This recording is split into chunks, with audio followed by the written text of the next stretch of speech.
Hello friends, आज के इस वीडियो में हम the mathematical concept which is used to compare amplitude of earthquakes इस टॉपिक के ऊपर बात करेंगे।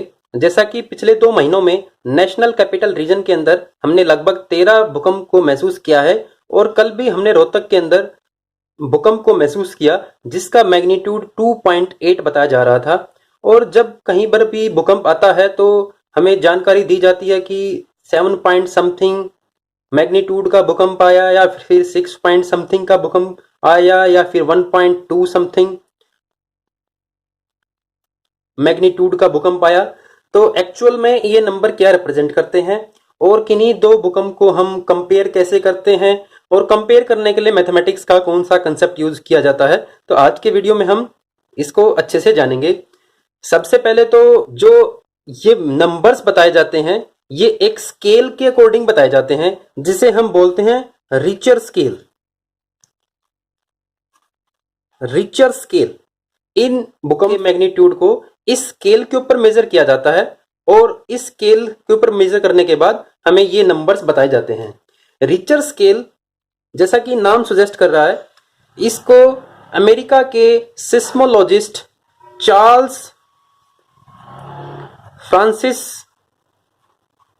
रिचर ने डेवलप किया था इन 1935 और इसकी हेल्प से ही जो रिचर सिस्मोलॉजिस्ट ने जो स्केल डेवलप किया, इस स्केल की हेल्प से ही हम अर्थक्वेक का मैग्नीट्यूड फाइंड आउट करते हैं।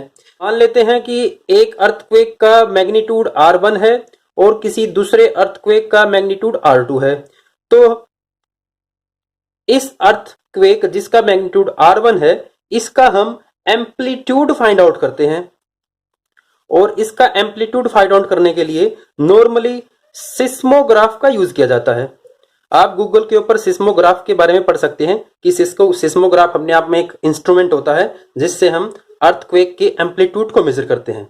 मान लेते हैं R1 के कोरस्पॉन्डिंग जो एम्पलीट्यूड था अर्थक्वेक का वो A1 है और R2 के कोरस्पॉन्डिंग जो अर्थक्वेक का एम्पलीट्यूड है A2 है। तो अब मैथमेटिक्स का जो फंक्शन यूज होता है इन दो एम्पलीट्यूड को कंपेयर करने के लिए वो आपका फंक्शन है लॉगरिथमिक फंक्शन।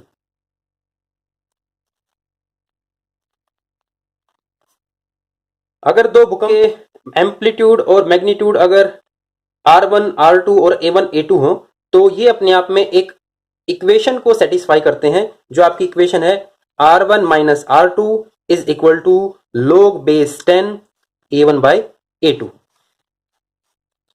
जैसा कि अगर हमें दो भूकंप के एम्पलीट्यूड को कंपेयर करना हो तो एक ऑप्शन तो है कि आप मैग्नीट्यूड के कोरस्पॉन्डिंग सिस्मोग्राफ की हेल्प से एम्पलीट्यूड को कैलकुलेट करो और फिर से कंपेयर कर लो। लेकिन अगर हमें इस फंक्शन का मैथमेटिक्स की थोड़ी सी भी जानकारी है तो हम इस इक्वेशन का यूज करके भी हम दो अर्थक्वेक के एम्पलीट्यूड को कंपेयर कर सकते हैं। जैसे कि मान लेते हैं R1 जो है आपका R1 एक मिनट के लिए जूम कर लेते हैं। R1 आपका 8 मैग्नीट्यूड ऑन रिचर स्केल के हिसाब से जो R1 जो भूकंप था उसका मैग्नीट्यूड R8 है और जो दूसरा भूकंप है उसका मैग्नीट्यूड 7 है। तो हम इस इक्वेशन के अंदर इन सभी वैल्यूज को पुट करते हैं। 8 minus 7 is equal to log base 10 A1 upon A2 और यहां से आपका log base 10 A1 upon A2 की जो वैल्यू आई वो आ गई 1। और जैसा कि लॉगरिथमिक फंक्शन आपका डिफाइन करते हैं हम कि log बेस अगर आपका a है b, log a b का आंसर अगर m के इक्वल आता है तो इस बात का मतलब है कि बेस की पावर मुझे m करने पर आंसर b आएगा। तो इस हिसाब से हम इस फंक्शन को ओपन करते हैं कि 10 की पावर 1 करने से आंसर क्या आएगा a1 बाई a2। यहां से हम दोनों तरफ क्रॉस मल्टीप्लाई करते हैं और क्रॉस मल्टीप्लाई करोगे तो जो A1 आया आपका 10A2। इस बात का मतलब है जो पहले वाला अर्थक्वेक था जिसका मैग्नीट्यूड 8 था वो 10 टाइम इंटेंस था दूसरे अर्थक्वेक के कंपैरिजन में। तो अब हम हमारे रोहतक के अंदर जो भूकंप आया है उसको जापान के अंदर जो भूकंप आया था उसके साथ कंपेयर करते हैं।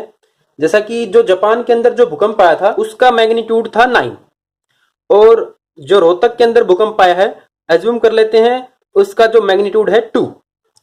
तो फिर से हम इस इक्वेशन के अंदर जो हमारी जो अगर 9 और 2 आपके अर्थक्वेक के मैग्नीट्यूड हैं, तो आपके इस इक्वेशन को सेटिस्फाई करेंगे। फिर से हम इस इक्वेशन के अंदर इन दो वैल्यूज को पुट करते हैं।